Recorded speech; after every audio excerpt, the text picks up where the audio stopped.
Hello, Genius fans, and welcome back. We are here at AFTERBUZZ TV. Today we're going to be talking all about Picasso, Matisse the Beast, and of course that fateful push for Francois at the beginning. Stay tuned. You're tuning into the destination for TV superfan discussion, AFTERBUZZ TV. And now, let the buzz begin. Guys, it has been an eventful week. We know who our next genius is going to be. We are going to talk all about that lovely painting we saw at the end of the episode today. And of course, everything that happened in the show. So many things from, we met Gertrude and Leo Stein, which is really exciting for me. I love Gertrude Stein. Also, Raymond comes out of nowhere and gets adopted, which is bizarre, and returned in the same episode. So sad. And we also get the fateful meeting of Picasso and Matisse. The one thing we've been waiting for all season. It finally happened this episode. Guys, what did you think? I loved it. Yes, tell us about it. Hey guys, I'm Mina. This is one of my favorite episodes. I had the privilege of watching episode 6 ahead of time at a press screening, and that's actually my favorite episode. Oh my. I thought that was All right, really she's great, special but in this here. is good too. This is good too. This would have been my favorite if I didn't see episode 6 Okay, so already. you already know what's coming. Yeah. Don't I say can't anything. get No into spoilers. predictions. No, and you shouldn't. Yes, Yeah. just leave it at that. This episode was amazing. It had me on the edge of my seat. I don't know what it is. Like the jump cuts from back and forth. The editing was sublime It's this week. amazing editing, and like you could see the beginning of the season. We had young Picasso who was on the left side and old Picasso who was on the right side, but you keep seeing them coming. And this Slowly. episode ended with them meshing, and I'm just like, this TV show is just genius. I'm sorry. It gets me emotional. It's very much becoming Picasso. I mean, Yeah. we see everything from the early artist to him trying to find his way on his own to now he's become, you know, a success and is considered the greatest Spanish painter, and yet he's still discovering himself, and he's only 26! I was mad. I tried to flip a table that is mounted to the wall. You can't do that. You know what's amazing about this? Like, we're watching for essentially one man paint. Most episodes is everyone just like, let me stand in front of this canvas and paint you. And then have a temper what tantrum. kind of TV show would like find that like amusing? But like, it just, I love it. Our good friends at Discovery knew They're what was amazing, up. yeah. Fill in the gaps for us. Let's just dive right into this. So we Please. spend our formative years, our Paris 1905 to right at the top of 1907. 1907, Yeah. And we start with Matisse and his piece. He does the showing, the Autumn Festival. It is not what you would call a success. People are very upset about it. They don't think it is good art. Until Gertrude and Leo Stein purchase the painting, hang it in their gallery, and suddenly it's art, and we get to critique it and think about it, and maybe we do like it. What I really liked about this episode was how much who we consider like famous art historians now and who were the tastemakers of their day didn't know necessarily at the jump what was going to be successful. Yeah, even Gertrude didn't even realize it. No. She was looking at Picasso stuff. I'm just like, I don't understand. Like, it looks like monkey feet. Can we cut off the feet? Totally. I mean, they're all way ahead of their time, and it's just, it's cool to see that. Yeah, it gives the young artist hope. Yeah. This idea that even grades can look at your stuff and not quite get it. What was your initial thought on the monkey feet painting? I mean, I just think art is so subjective to begin with fair. that we shouldn't just Fair. love something because it's a Picasso painting. Sure. There have been so many times where I see a Picasso painting, like, for instance, the painting that he did later on in the episode where he was trying to capture the Francois. essence of Francois.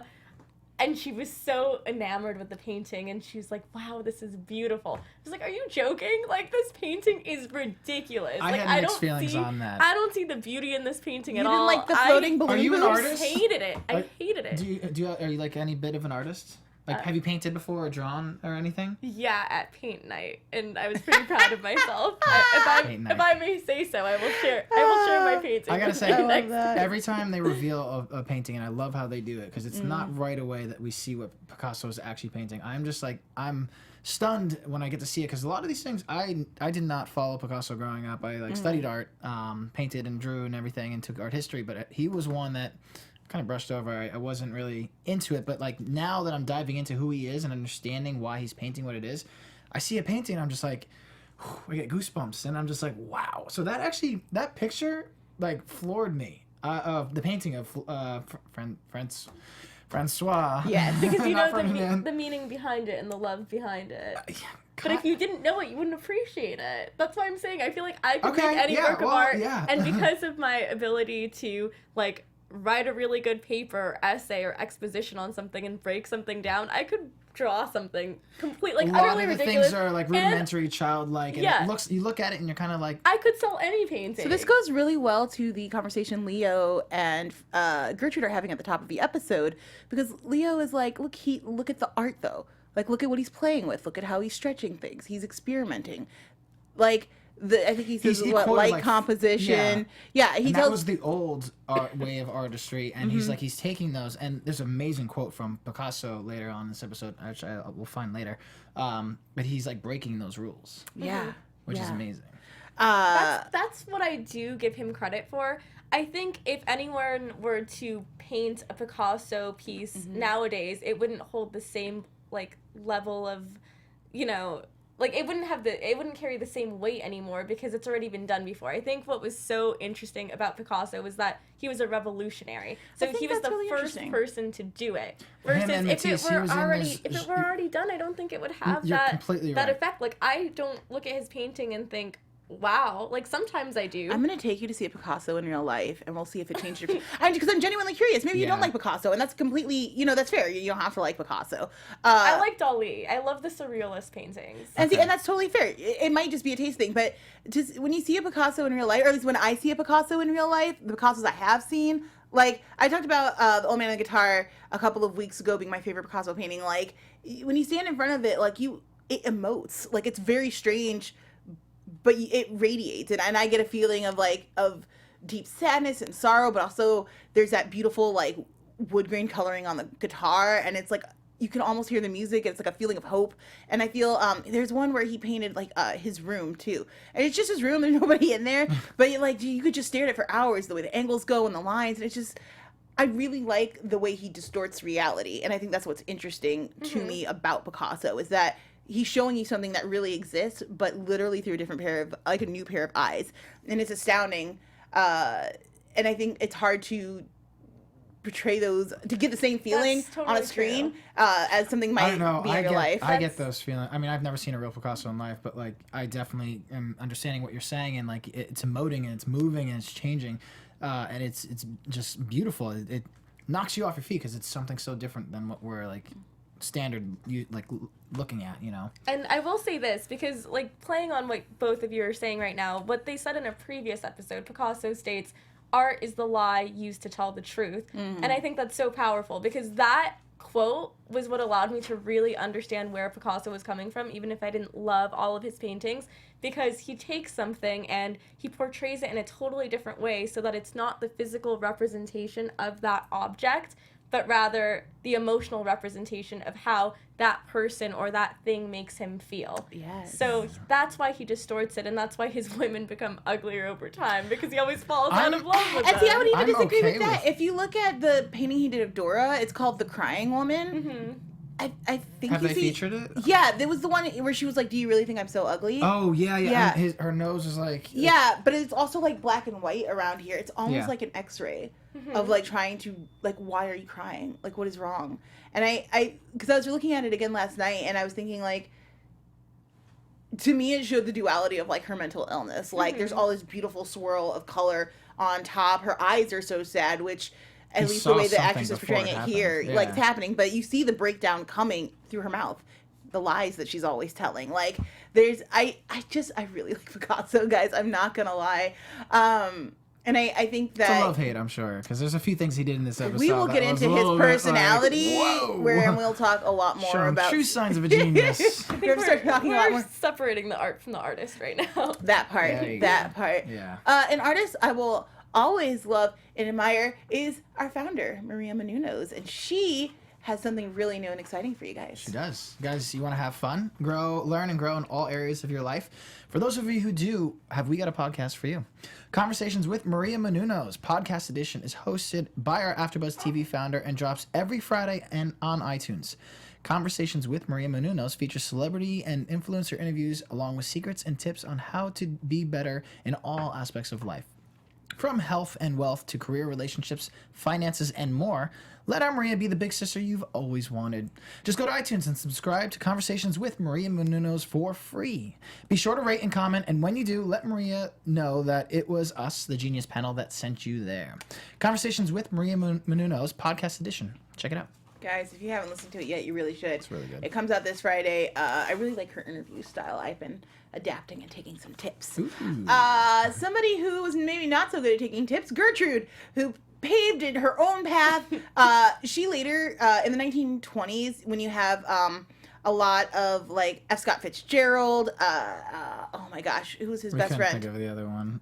I am the drunk. Yeah, he's the old man in the sea. You know this. Ernest Hemingway? You got it! Yeah, Yay! yes, thank you. Ernest Hemingway, she hosted all these great Americans in Paris. There was an exodus from America. You're dealing with a boom in wealth. And at that point, she had become the person we see in the painting that Picasso did this week. She's much more masculine in her attire. She doesn't try to, she's not so much worried about being feminine anymore, even though she's definitely identifies as a woman. And she is like pushing all this great artwork out there. She's really like a nurturer to all these young artists who didn't have homes. Amazing human being. What was your first interpretation of her when you saw her this week? I loved Gertrude. Honestly, there was something about her where, like, I can't remember what line she said, but it made me laugh because she's so blunt and kind of, like, snarky. And when the brother is like, should I tell them how you felt about this painting? She's like, yeah, I hated the feet. Yeah. I was like, Gertrude. He was ashamed to, like... Even when he, like, stormed out, she was like, oh... I guess I shouldn't have said that. Or, like, she said something where she was, like, obviously underplaying what had happened. And I was like, I like this lady. You know like, what's really cool about this show? Because we get a lot of geniuses in the show among this, obviously, who we're watching. They do great hints at, like, showing what the future's going to become.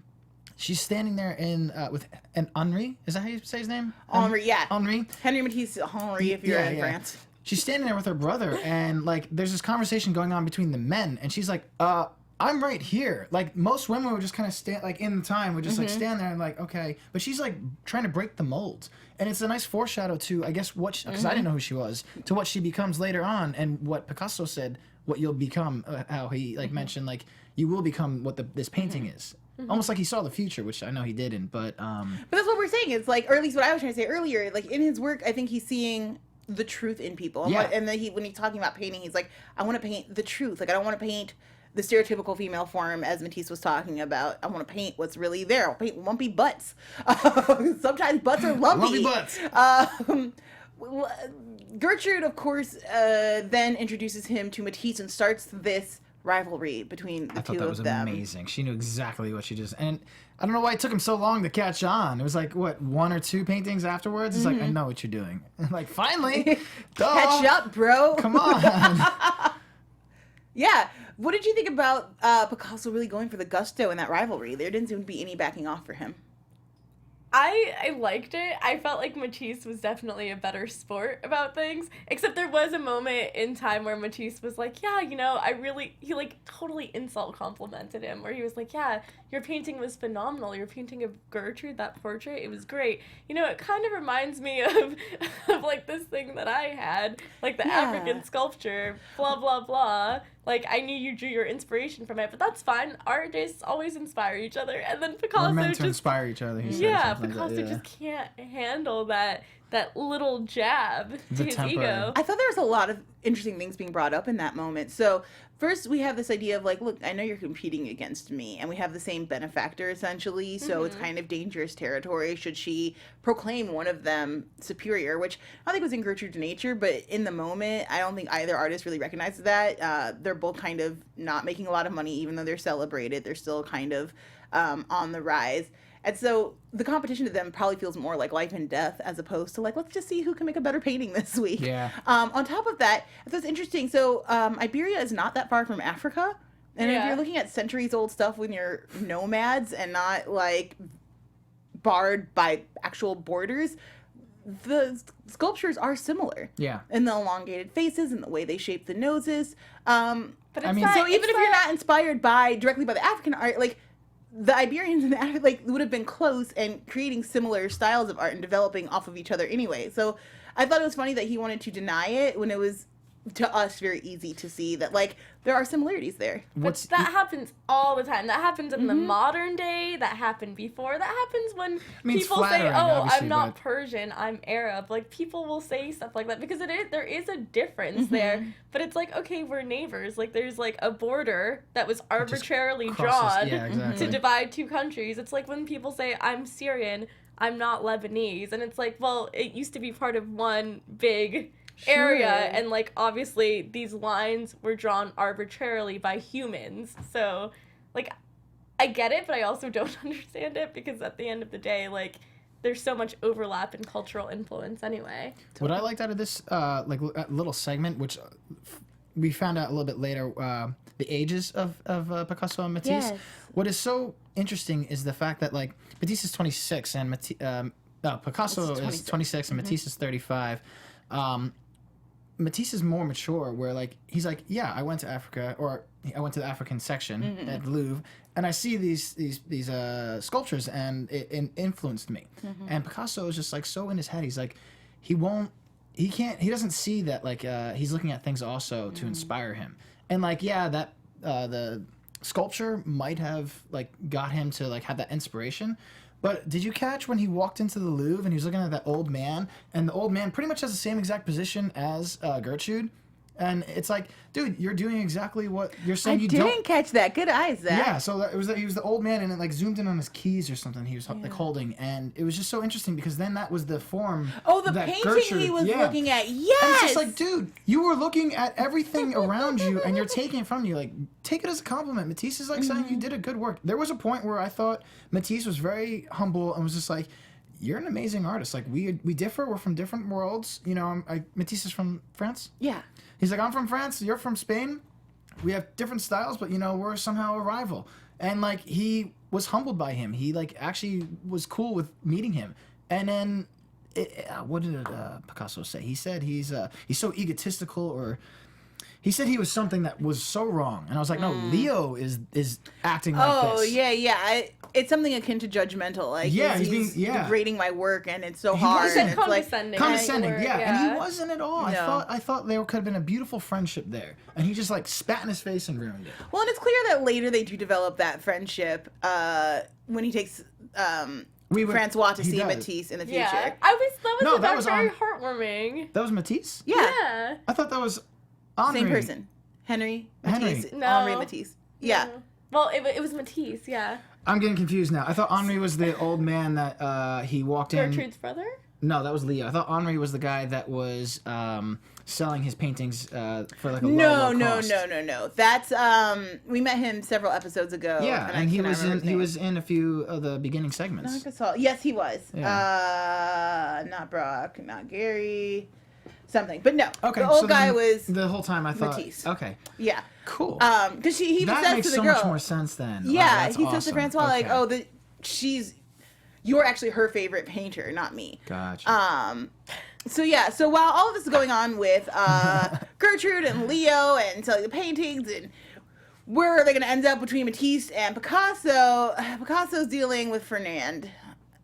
We had a perfect jump cut, by the way, of like Matisse saying like the Spanish flair or Spanish temper, and he's like, he storms off, and then you see older Picasso with the temper as well, right? With Francois. With Francois. Yeah. It's amazing. Yeah, and sorry, it's but you clear said Ferdinand we're talking about now. Yeah, but it's okay. But it's clear that his lovers have like too close of names. I don't want to say they bring out the fire in him, but he gets fiery around his lovers. I'll say that because honestly, they're not doing anything. It's all inside of his head. He's very much reacting to nonsense. Like she's talking to a guy and she laughs and she pats his arm. It is the lightest of conversations. She hangs out with a ton of artists. They have similar friends. But back then, like, I have to play devil's advocate here because back then that's a big deal. Yeah, like in today's society, she went like this, and I was like, if I go like this to him, like now, okay, that's like very platonic and friendshipy. But if I did this to him and it was like the 1900s, I'm trying to get some. And they're not even married either. Like, they're not married. But I also think that this is what you liked about her in the first place. you liked that she was so alive. You liked that she, like... Not with other relaxed. men. Also, Picasso. I feel like this is what Picasso liked. Yeah, that's what I'm saying. This is Yeah. what Picasso Oh. liked. I'm sorry. This is what Picasso liked about Fernand. Yes. Was that she was this person. And it's what he does to all of his women. As soon as they're, like, themselves with anybody else, he's like, hold the presses, you're mine. Yeah. He's very much abusive and possessive of his Mentally lovers. manipulative. I Yes, mean, absolutely. I think the way he punished her was well deserved. No, I'm just kidding. I'm kidding. I was like, why are you here? Who are Locking her you? in that room. What? I was like, I honestly, when I watched that scene, I was like getting anxiety. I was like, how dare you? I was so angry. Totally. Because the house almost burns down, which is He Yeah. wasn't even horrifying. there. He comes back, he's like, what's going on? Oh my God. Like, you could have been a murderer that night. It could have happened. But instead, they decide, like, oh, we need to save this relationship. Certainly a child will be the perfect solve to this wound. Yes, because that always helps every couple. Like, oh, we're fighting. Let's God. move in together. Oh, we're fighting again. Let's get married. Let's then have a kid. Yes, this is going to solve all of our problems. Don't worry. It's not really happening. So, sweet young Raymond is picked up from the orphanage and the nuns. They bring her in. It's like a lame as Rob scene. I was It like, was are very they, much like that. Are they gonna sing like "I Dreamed a Dream"? Even like, the nun was just like, that's Raymond. Take her if you want, I guess. I don't know. Who are you? Doesn't matter. We need these kids out of here. Like, just go. It was just a sad scene. So she heads back, and then something kind of weird happens. Picasso decides to draw her naked. I had weird Woody Allen feelings about it. No, and then I don't had, say like, that. okay, well, it's France in the 1900s, and, like, No, nudity doesn't have to be sexual. But then I was like, also, she's young and you adopted her, and so she's kind of looking like a dad. It was weird, right? It's not just me. No, it was very weird. There's when Fernand brought it up, I think the reason why it creeped me out is because he did it without her knowing. So if Fernand was in on it and they're raising this child together, then I would a have good point. different feelings about it. But the fact that he kind of did it like as this man with a child he just adopted, it freaked me out. Especially, like, not trying to like say anything bad about Picasso, but especially with his reputation of being like a womanizer and like Sure. dating multiple absolutely. people, like that freaked me out. But then when I heard the explanation for it, I was like, no, this is like totally from like this artistic lens of beauty. His And reaction to her made me It's so feel like blasé. it's not sexual at all. He left was the not. he left the drawings out. They weren't something hidden Yeah. or like something he was embarrassed about. When she mentioned it, he's like, "Yeah, I'm an artist. Like I draw. What is wrong?" It's Like, just the way that they started the scene where he was just like, let me teach you how to draw. And then somehow Yeah. turned to like, hey, get naked, I'm going to draw you. the weird cut and the fact that we don't get like any kind of we No have no explanation. idea how Raymond really felt about it. All we know is how Picasso feels about it. Yeah. Is what made it feel. You're like, but is she okay? Like, That's I have traumatizing in questions. itself. I kept Yeah. thinking, like, does Raymond, like, in real life, did she know who Picasso was when she was being adopted by the Picasso? And I kept thinking, like, when they gave her back, like, in the like, when she became older, like, did she know, like, this is who Adopted. took me in? And then Temporarily like, I wonder kept if, me. like, she knew. That, It knows, was maybe. weird. It was also weird that Fernand was jealous of her for a moment, and this idea of like, oh, but you're gonna love her next, and I was like, Doesn't that happen with men all the time, though? When, like, they have, like, a kid and then they don't get as much attention from their spouses and... there is a What? mental there's a mental No, that's a thing. That's I a don't thing. know where Yeah. you're going. so it's not men, it's there's a mental disorder that persists in some people who find they're mostly narcissists who find their kin, the thing that they created, attractive because it is them staring back at themselves. Yeah, so it's I cannot remember the name of it, but I was just reading about this the other day. It's freaking weird and hella gross, but it does exist. Okay. It would be weird to happen with an adopted daughter. I don't know. Again, I have weird Woody Allen like flashbacks. I was like, no. But they decided to take her back to the orphanage. Which, is there anything sadder than being like, we're gonna give you a home and we're gonna make you a pretty dress. It's gonna be God. great. Sorry, we don't want you anymore. We're gonna take you back. We made a I mistake. think the reason they did it was to give her a better life, because you have to look at the intention. She was going to be in an atmosphere where they couldn't give her the best life possible, and she was going to be surrounded by these artists in a very, like, shady area. They were not prepared to be parents. Yeah, see, is I- the It was an problem. impulse buy. It was And you know, a impulse buy a human. total Oh my God. Impulse Oh buy. my You know, Yeah. I'm impulse. gonna have to disagree with what you had to say, where it was in her benefit. I think it was solely in Fernand's benefit. I think she felt guilt, though. I don't think it was a jealousy thing. No, not a jealousy thing at all. I think she was just like, I'm the adult here. Picasso's definitely not going to realize what's going on. And we got ahead. You're right, where they're like, they got ahead of themselves, impulse buy, totally. But I think she was looking at it. She's like, this is going to cause much more problems. Like, this didn't solve something. And we have to get rid of the problem before it, like, explodes into something worse. Sucks. Yeah, mess. I honestly thought that was going to be where Fernand broke up with Picasso and she took the girl and they went somewhere else so she could be raised Fernand properly. realized she wasn't even ready for it either. Like, cause what's Fernand going to do to support her? Yeah, no, Fernand was not prepared. Not at all. Also not prepared Picasso for his actual feelings for Francois. We're going to get into Paris 1946, but before we do, I want to encourage you guys to go to iTunes, rate us 5 stars, leave us comments. We love hearing from you guys. If you're on YouTube, you can give us a thumbs up, and also please leave comments. We love the comments. It's so much. You guys are really sweet. Thought we could do shout outs to you guys. We love interacting. Shout outs, totally. So do that. Tell us, hey, stars and thumbs, all of it. Francois is not into all of it. She was like, look, yes, I will take your beach house. My dad pushed me off a cliff when I was young, so I'm brave and I'm not worried about it. Can we talk about that scene, Get though? into it, girl. Oh my god, when I watched it, I was getting, like, flashbacks to this other show that I was watching on FX called Trust, where J. Paul Getty Sr.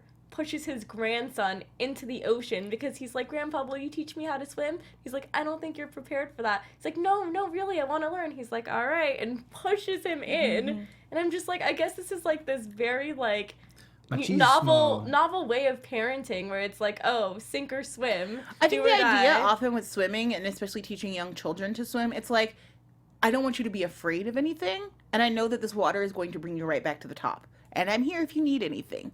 So get in. Like, we don't have time for you to second guess it. I don't want you to be afraid. Just jump.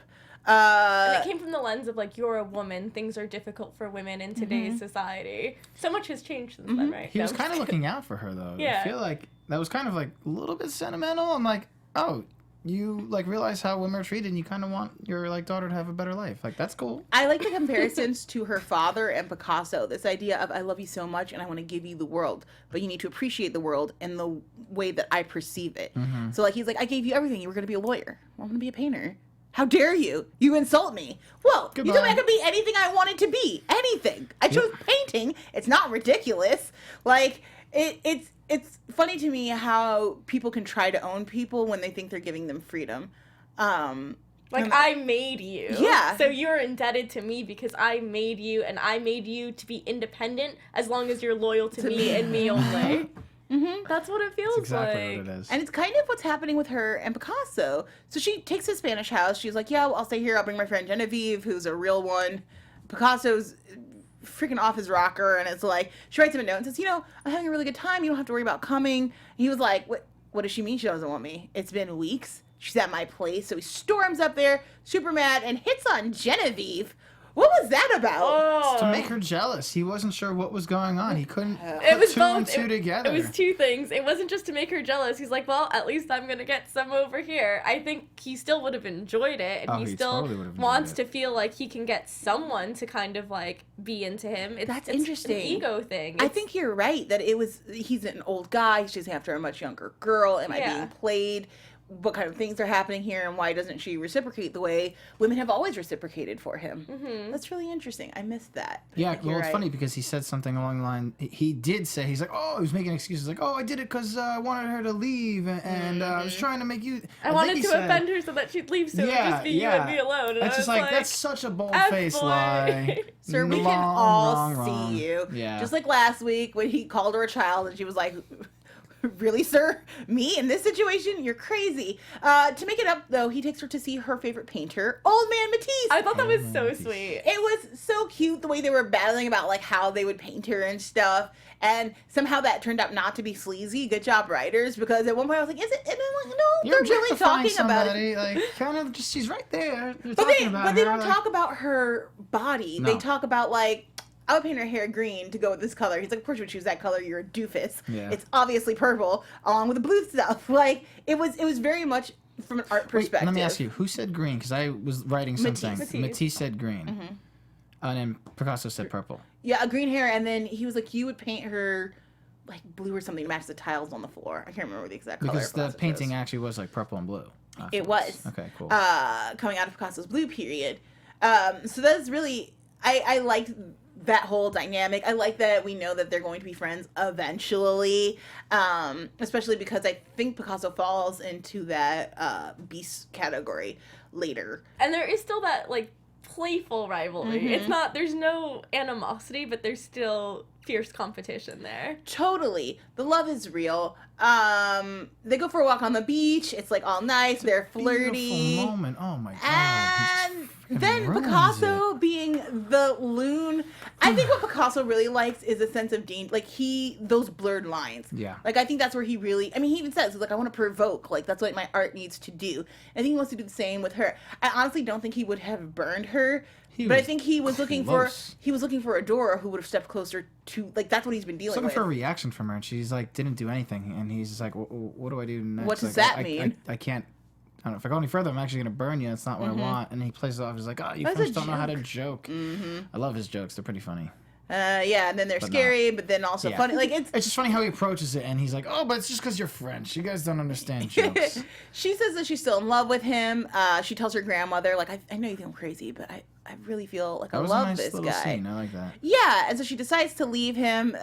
They decides to leave her grandmother behind. They've been living together, so she decides to go and live with him, but not before he takes her to see Dora in her apartment. Ugh. Guys, what is he doing? Why? Oh my Why does he not God. see how he hurts people? What is his I problem? don't know. He's, like, trying So so hard wrong. to do this grand gesture for It's not a grand gesture Francois. at all.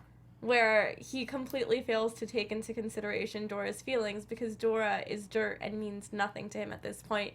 And it's exactly what she said. Like, once he has used the supply of having a muse and it's exceeded its capacity to continue giving, he's done with it and on to the next. And that's the one thing that I did not like is, like, when you end a relationship, have some class and respect for the beautiful relationship that you had. Yeah, don't just, like, he, like, spit in her face right there. It was true. really...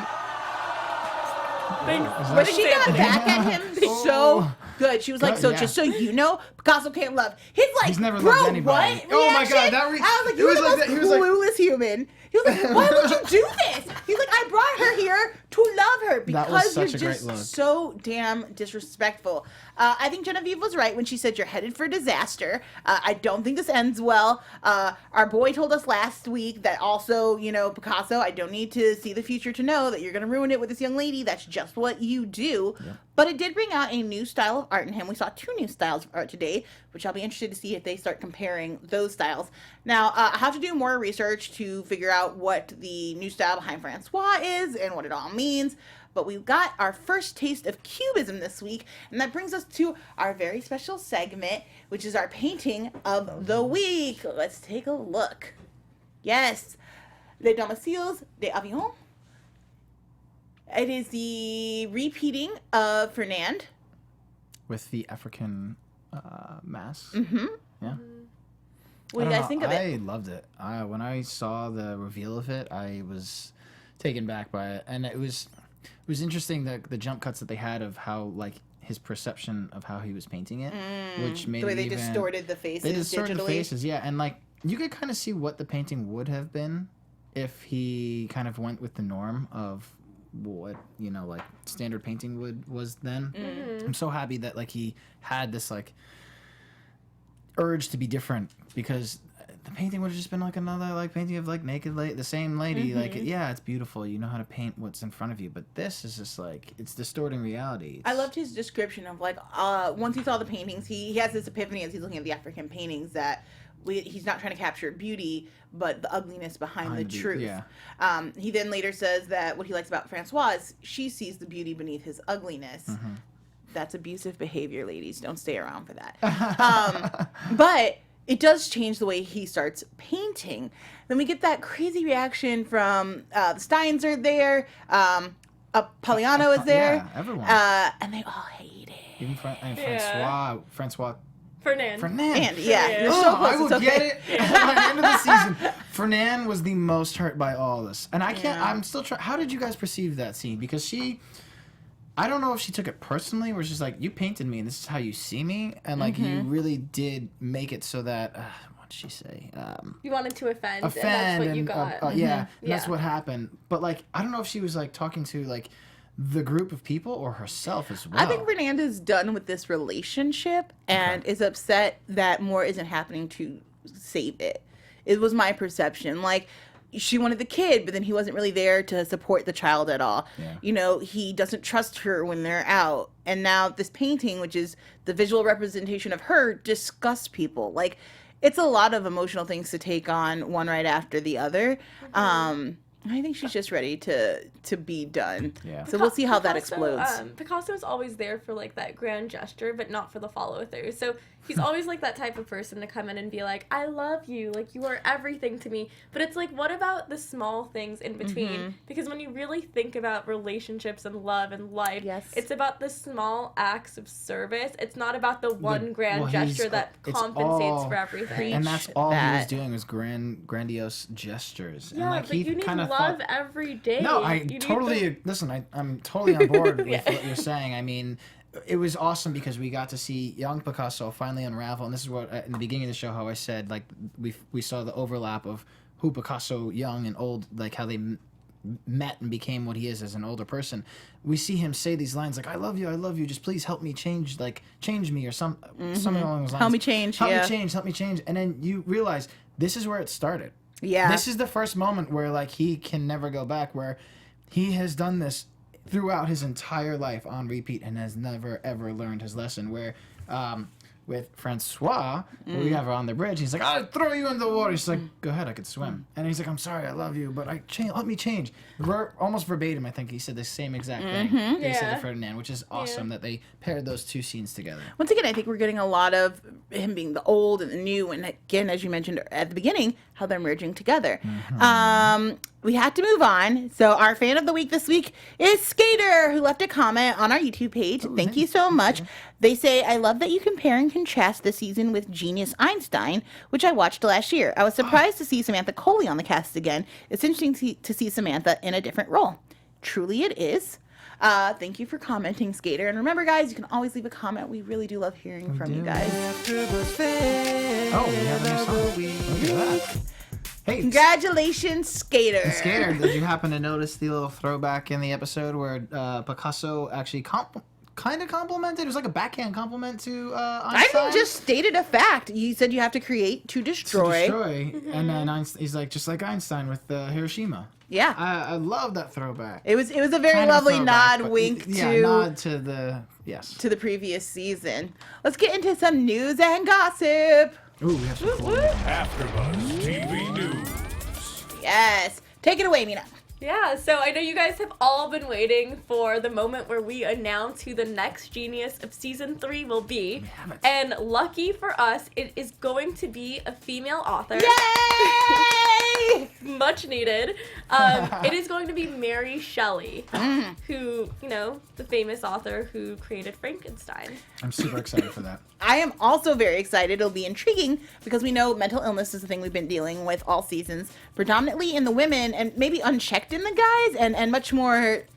The guys have more of a possessive / not disinterest, but disassociative disorders where they're like, I just can't be bothered with other people and it's awful. Whereas the women are like, I am really trying to keep it together, but society is crushing me, and under the weight of that, I cannot breathe.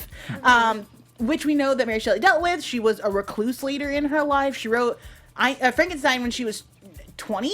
What is the time period of her? She is late 1800s. So we're gonna be World War II again. Oh yes. I think we'll be closer to World War I. I don't think she makes it to the 40s. Really? Yeah, I think she dies before that. But still, we'll have pre-turn of the century and into the new century, which is kind of what we've been seeing in these two seasons. And in America, which I'll be really excited to see. That is going to be cool. Most of we've been more modern in America in these past seasons, as opposed to like turn of the century in America. So that'll be really interesting to see how the show does that. So we're really excited. Tell us what you guys think of Mary Shelley as our next genius. Let's move on to some predictions.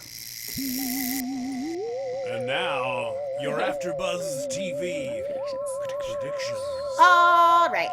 So we've got cubism. We do. We're developing into some new styles. I think the haircut is around the corner. I can't be Yes! sure, I but I totally- have a feeling that we're what I getting said. very close to Picasso, shaved head Picasso, who's very interesting because this is when he becomes like a chain-smoking old grumpy dude, and those are my favorite kind of men, I'm not gonna lie. I love just angry old men who are like, I don't know what's happening, but they're usually really sweet on the inside, and you're like, sir, you need help, you're old, take it down a notch. But he does a lot of really great sculptures and artwork then. I hope we're getting close to there, but we'll see. I think both ladies are about to bounce. This is so much, even though we just got Francois in. Guys, what do you think is going to happen next week? Oh yeah, I mean, I totally think Francois is gonna be like peace. I mean, that last scene on the bridge, she was like considering actually. I thought she would have like to prove a point. Was Just gonna jumped jump in? I honestly thought she was gonna do that. Yeah. I don't think we're gonna have much more of Francois and. Jeez, what else is gonna happen? I think he's gonna dive deeper into like you said, the cubism, and it's gonna really offend and appall people. But I think that rivalry between him and Matisse, something's gonna give where they're gonna actually come together and become friends. Maybe next episode, or maybe the episode After that. afterwards. That makes sense too. We've got some time. Mina, predictions. So I can't really say what my predictions are going to be. sorry. Oh, you saw. Never mind. But what I We're will skipping you. say, Skip you. I will say one thing is that we will see the repeated pattern of him doing the grand gestures but being negligent when it comes to maintaining a relationship. called There's that. going to be a lot of drama. It's gonna be a new girl. A lot of drama, a lot of new women, but also hopefully some new beautiful artwork. Until next time, guys, where can the folks find you? Hey guys, my name is Zach Silverman. You can find me all across social media at Zach with a CH Silverman 2. And tonight at 10 o'clock on The Flash, we have a very special guest. Ooh. Yes, come by and check it out. Hey everyone, I'm Mina. You can find me on Instagram at Mina Makes Magic. And make sure to tune in to the season finale of Trust on Sunday Yes. at 10 p.m. Tune in live. Hey guys, I'm Joelle Monique. You can find me all over the internet at Joelle Monique. Remember, Nerdist has a Black Panther documentary out. It was super awesome to film, and there's a lot of great people, so be sure to comment below that. Other than that, most of my shows are wrapping up. It's summer, we're winding down, but I will be hosting my own special show on Claws. I'll be doing some live tweeting this weekend, so you can follow me on Twitter to learn more about that. Until next time, guys, we've been the Genius AfterBuzz panel. We'll see you guys next week. Peace. From executive producers Maria Menounos, Keven Undergaro, Phil Svitek, and the entire AfterBuzz TV staff, we would like to thank you for listening to the AfterBuzz TV network. To watch or listen to other after shows and post comments or questions, be sure to visit AfterBuzzTV.com. I'm Sir Richard Wentworth, and this has been a presentation of AfterBuzz TV. Buzz you later. The views expressed herein are those of the hosts only and do not necessarily reflect the views of AfterBuzz TV or its owners or principals.